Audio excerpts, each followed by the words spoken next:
Hi everyone, in 3.3 we're going to work on finding the volume of some slightly more irregular shapes, I guess I would say. So this is kind of a nice carry on from 3.1. What we're going to do here is we're going to have a certain region described to us, and then we're going to spin that region around either a vertical or a horizontal line. And you want to imagine that any area shaded in that region will create a volume as it sweeps around. So we're going to create these nice kind of interesting looking shapes. Okay, so let's just jump into this. Is kind of general. I don't actually give you equations, but I want to just look at some general ideas of what can happen. Okay, so first one, we have the curve y equals f of x. Here, let me see what colors we're on here. And we are interested in the region that's bounded by this curve. Y equals 0, so that's the x-axis. X equals A and x equals B. So basically, again, the idea is bounded means it needs to be finite. It can't be an area that goes off to positive or negative infinity.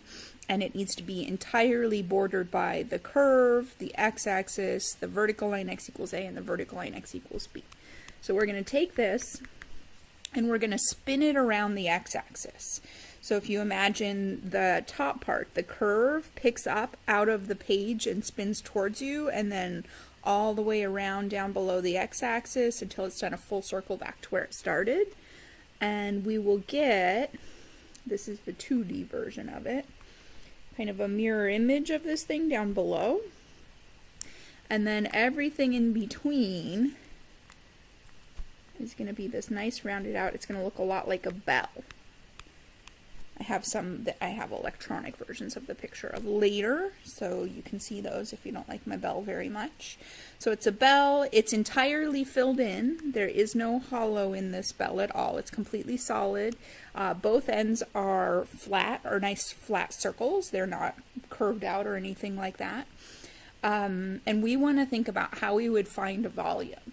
And this is going to go back to our typical thing where we say, okay, well, we need to slice, and we need to slice in a nice way so that when we take our slice and look at it, it's a fairly simple shape. So you can think about what happens if I slice vertically, what happens if I slice horizontally. If you slice horizontally, you're going to get kind of this flat bell shape that we're looking at, a flat version of that. But if you slice vertically, your slice, when you take it out, will actually look like a little flat cylinder. Oops, that looks really crooked. Can't handle. Hold on. What this section would call, let me think about it, a disc. Discs and washers is generally what we'll get.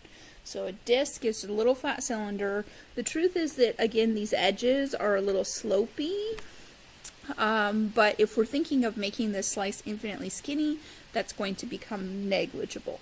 So the volume of this single slice is going to be the volume of a cylinder, a pi times the radius squared times the height.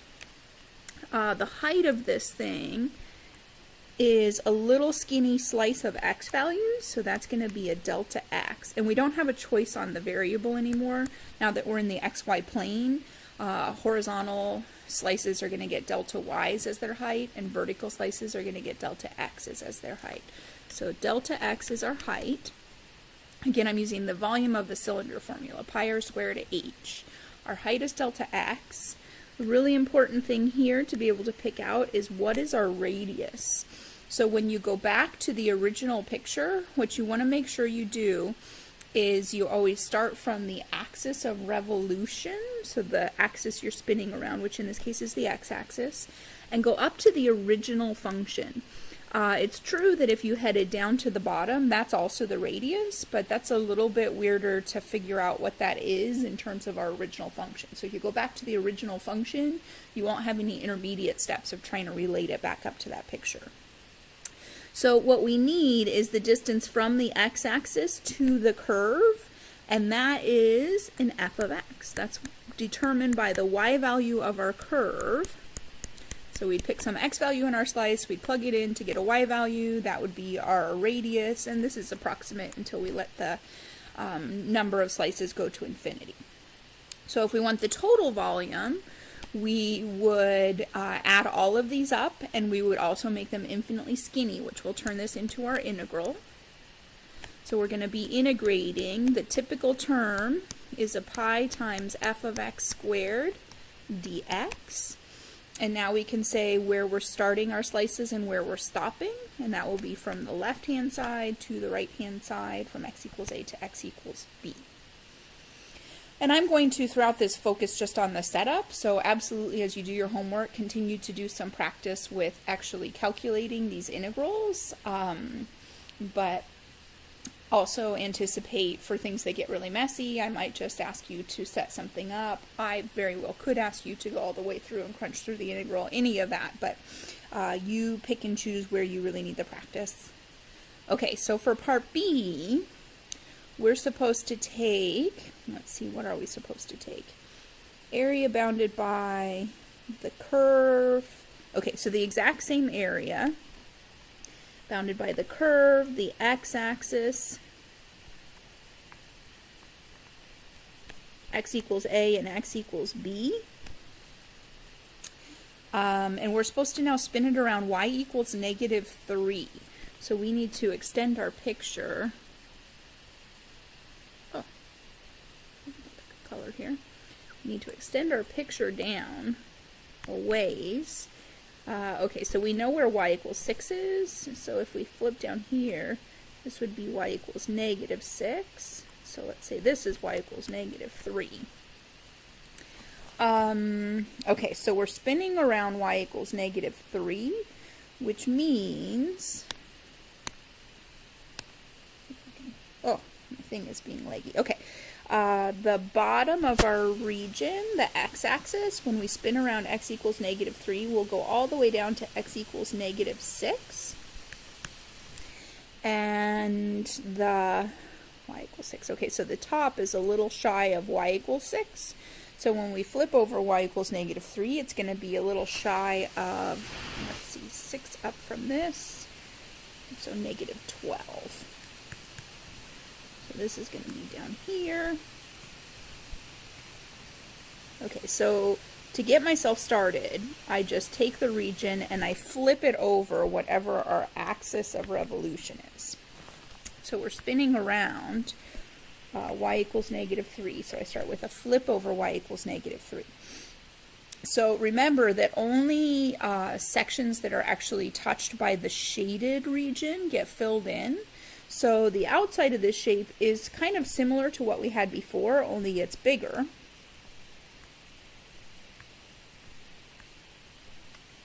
So bigger bell shape. What's interesting with this one is that we now have a hollow. So let's see if I can make this look nice for you. I'll choose this really light one. So in here, there's this little cylinder that's hollowed out. I don't know if you can see that very well or not. So we have this cylinder in the middle that's completely hollow, doesn't get filled in at all. So this time our bell actually does have a hollow to it.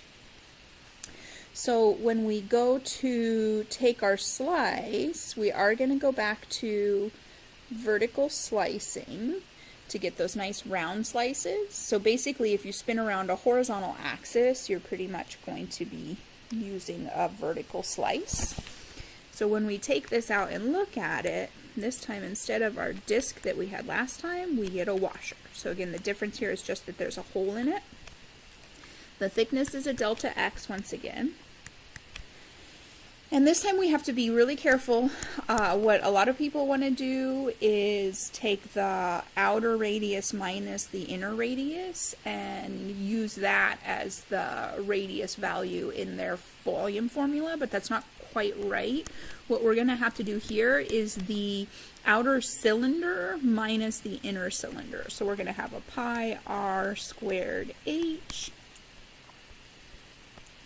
minus a pi r squared h, and this will be big R in the first one, and little r in the second one. Okay, so now we have to go back to our picture and say, well, what is the big R and what is the little r? So let's start with the little r so that I can draw over the top of it for big R. So you always want to start from the axis of revolution. We're spinning around y equals -3 and go up to whichever part you're trying to find the radius of. So we want to go up to the top. And notice, we've already said it, that inside is a perfect cylinder, so you don't actually have to do that by slicing if you don't want to. If you just want to calculate that volume and subtract it from your integral for the other part, that's fine. But I'm going to do it all as one, because our hole doesn't have to be so perfectly regular as this one. Okay, so that radius is constant. No matter where I'm at, that radius is always going to be 3. So my little r, always 3. My big R, I start from the same place, the axis of revolution, but now I have to go all the way up to the curve. So I know that this bottom piece I already looked at was 3, and now I'm tacking onto it the distance from the x-axis to the curve, which is going to be an f of x. So that big radius is an f of x sub I plus 3. So we are taking what we had last time basically on the outside and adding 3 to the radius. And then we have to subtract out the hole as well. But that first piece is just exactly what we had before with the radius increased by 3. So to get the total volume, you can factor the pi out if you want. We're going to have an f of x plus 3 squared. And again, you can keep these in separate integrals, but I think I'm just going to go ahead and split it up, or not split it up. Okay, so you could just tack on an integral here and turn it into the right notation, but I'm kind of separating some things out. I'm factoring out the dx and making this all a single integral, and I'm factoring out the pi since it's a constant. So we need to go from A to B. So if you have a hole in the middle of your shape, you should have this pi r squared minus pi r squared business going on. And I'm not picky about whether you keep those integrals separate or put them together. It doesn't matter. I'm just worried about you being able to picture this and set it up. Okay, so for part C, not quite the same region this time. So now our region is going to be the region above. So f of x, y equals 6, x equals 8. Okay, so we're going to take, these are still boundaries, but now we're looking for the area trapped between y equals f of x and y equals 6 instead of y equals 0. So this is now our region. However, we're not spinning it around the x-axis, although I kind of wish I had that on here. That would be a cool one. We're going to spin this around y equals 6. So when I do that, again, start with just that flip over your axis of revolution. And then you can kind of picture, okay, if I fill that in and round it out, and notice this one does not have a hole in it, so we're just going to have, when we slice, we're just going to have that single, whoa, I have things popping up on me, that single disc. So, pink, let's see, we're going to slice vertically,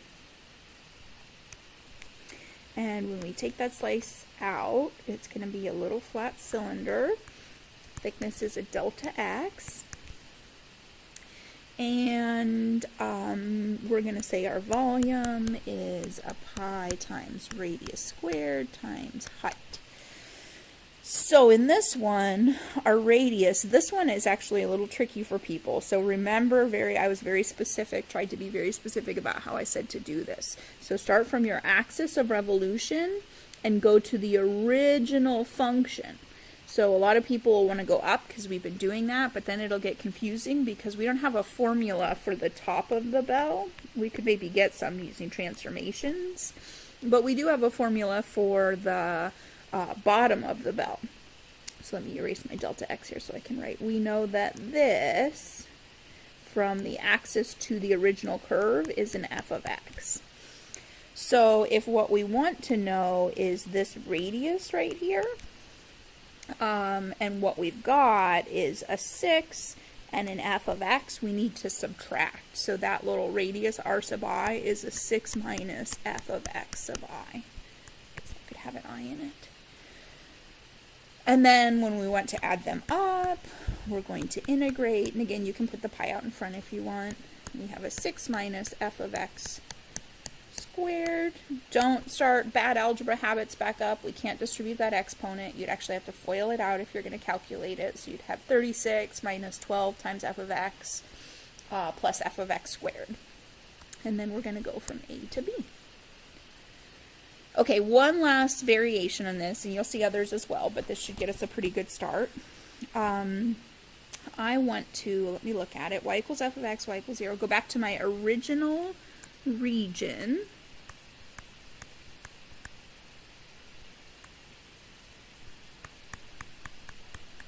And this time I want to spin it around the y-axis. So I'm going to spin back over here. We're going to have x equals negative a. Up here somewhere we'll have negative b. Okay, so now I'm spinning around the y-axis, which means I'm going to start to get my picture going by flipping across the y-axis. And I'm going to say, okay, so this is what the other side of this thing looks like. So the outside this time is actually really simple. The outside is this nice perfect cylinder. What gets really interesting in this one is the inside. Not only is the inside, so the inside is kind of shaped like a funnel. Mine looks really weirdly crooked right now, but imagine kind of a weird funnel shape. And it's perfectly straight right through here. So if we're going to slice this, we'll want to go horizontally, but really tricky detail in this one that you need to notice right away is we're actually going to have to do not just the fact that this is a washer, but also the fact that the inner radius at the bottom is just determined by that vertical line at x equals a. But then once we cross this point of intersection, the inner radius is determined by the curve. So we're going to have to do this in a couple of pieces. Okay, so first thing, we do need to slice horizontally. And the height of my slice is going to be a delta y. So I'm going to draw over here my washer.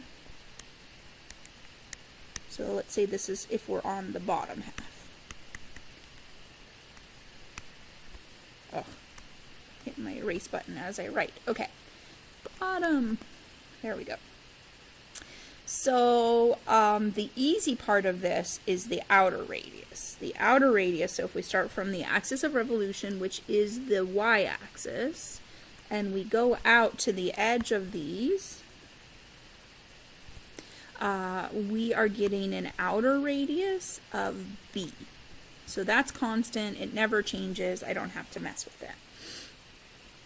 The inner radius, if we're working on the bottom half, is actually really simple as well. The inner radius is constant, and it is a. So again, you actually don't have to do that part with integrals if you don't want to. In fact, maybe I won't, because this one's going to be messy anyway. So let's do this one the other way. Let's just use the volume of a cylinder, since those are perfect cylinders. So for the bottom, I'm going to want a pi times, let's see, outer radius, b squared. Here's where, if you're not using integrals, here's another little bit of a tricky detail in this. If we want to know where this perfect cylinder on the inside goes away. Okay, hold on. Let me rethink this. So let's say this way. I am thinking of too many different options. Oh no, did I just erase part? I did. Okay, so the entire outer cylinder, let's just do that all in one big chunk. The entire outer cylinder is going to be a pi times the radius squared, and then the height of that thing, oh, I thought it was going to be super easy and I was going to say 6, but it's actually not. The height is determined by this right here, but it's not our x value, it's not b, it's f of b. Okay, so no calculus there. That's just saying the outside is a perfect cylinder. The bottom of the inner part is also a perfect cylinder, It's a perfect cylinder with a radius of A. And then kind of the same idea, if you want to figure out where this little perfect cylinder right here stops, what its height is, you would have to plug A into the function. That stops when x equals A runs into the function. Okay. And then the calculus part, not bottom, comes into play when we're doing the top inner. Okay, so we get that bottom, and then we have to figure out this funny funnel shape at the top. So I'm going to use this picture. Actually, maybe I'm not. We're really just trying to figure out, here, I'm going to erase this picture.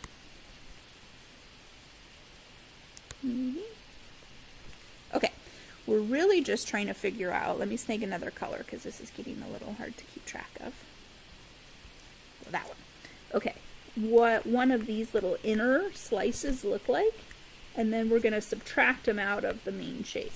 So if that's my little slice, make sure it looks like it has a little bit of thickness to it, and I look at that, so this is just the hole, this isn't the outer part, this is just the hole. I'm going to say its height is a delta y. Its radius is determined by the curve y equals f of x, but we have to be careful because its radius is not the y value. Its radius is the x value. So if we know that y equals f of x, then we would say x equals f inverse of y, and the x value on that curve is our radius.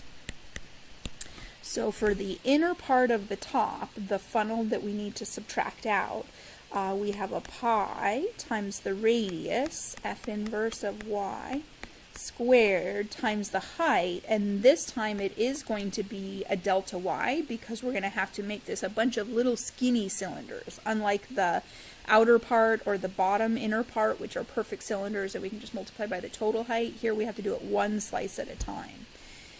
And then we're going to want to integrate that from, okay, and this has to be in terms of y values since we're slicing horizontally.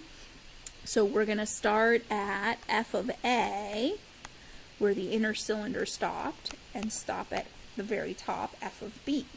So if we wanted to put this all together, we would do the entire outer part, pi b squared f of b, minus the inner part of the bottom, pi a squared f of a, minus the inner part of the top. There, let's sneak the pi out in front. I'm squishing myself for room.